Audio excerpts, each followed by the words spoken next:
Hello guys and welcome to AI Basics. In this tutorial we're gonna look at how to download Murf AI for free on your mobile device. It can be Android or iPhone. For an iPhone device, let's go to App Store and search for Murf.ai.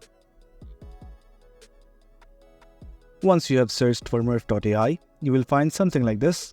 Simply click on Murf.ai text-to-speech. You can get more info if you scroll down. Now I want to install it. Simply click on this button named as Get. Give verification. And the app is being installed. As you can see, the app has finished installing. Simply click on Open. And it is asking if Murf AI would like to send you notifications. You can allow or don't allow, it's up to you. Now simply continue. I don't want to buy this right now, so I'm simply going to click on Cross.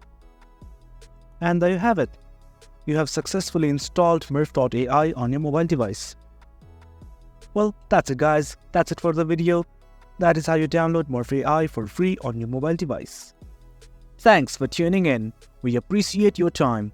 If you enjoyed this video, make sure to subscribe, hit the bell icon for notifications, and stay tuned for more exciting content coming your way. Your support fuels us. Until next time.